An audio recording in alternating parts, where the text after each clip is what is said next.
আসসালামু আলাইকুম। হ্যালো বন্ধুরা, আমি এখন কেশরিতা। এটি গাজীপুর সদর উপজেলার বাড়িয়া ইউনিয়নের কেশরিতা গ্রামে অবস্থিত। কেশরিতা বর্তমানে একটা ভাইরাল জায়গা। আমি আপনাদের এই কেশরিতা দেখানোর চেষ্টা করছি, আমার সাথেই থাকবেন। কেশরিতা গ্রামের নামকরণ খুব ইন্টারেস্টিং। একসময় এখানে ভূস্বামী তথা তালুকদার প্রথা প্রচলিত ছিল। কেশরী দাস নামে একজন তালুকদার ছিলেন। ওনার কেশরী নামের অংশ কেশরী এবং তার স্ত্রীর নাম রীতা, এ থেকে নাম হয় কেশরিতা। কেশরিতা গ্রামের নামকরণ নিয়ে স্থানীয়ভাবে আরেকটি গল্প আছে।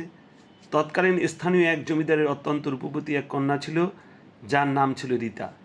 রীতার চুল বা কেশ ছিল অসাধারণ লম্বা ও আকর্ষণীয়।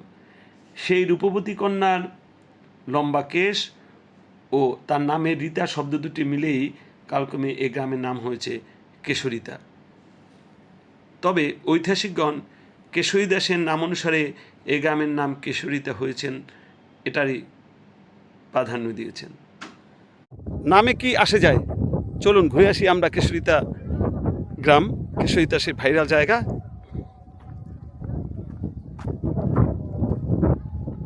অসাধারণ সৌন্দর্যের কেশরিতা।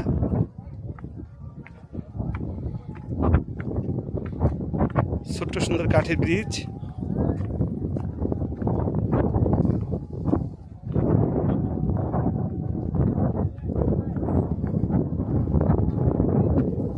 পাশেই চেলাই বিল।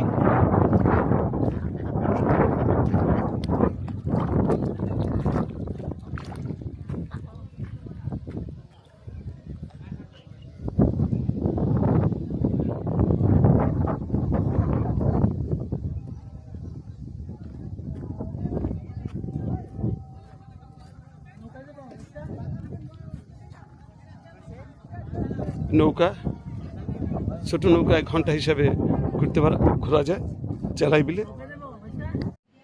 ইট পাথরের জীবন থেকে দূরে খোলামেলা সবুজ পরিবেশ, বিলের চারপাশে প্রাকৃতিক দৃশ্য, কাকচক্ষু জলে নৌকা ভ্রমণ আর নীল আকাশে সাদা মেঘের ভেলা। চেলাই বিলের তাজা বাতাস আপনাকে দেবে এক টুকরো গ্রামীণ শান্তি। যাদের হাতে সময় কম কিন্তু ঢাকা শহরের কাছাকাছি জল ও সবুজের অপূর্ব ফিউশন দেখতে চান, যারা গ্রামীণ পরিবেশ, শান্ত মেঠো পথ এবং ল্যান্ডস্কেপ ছবি তুলতে ভালোবাসেন, তাদের জন্য অফবিট ভ্রমণ হিসাবে কেশরিতা হতে পারে চমৎকার এক গন্তব্য।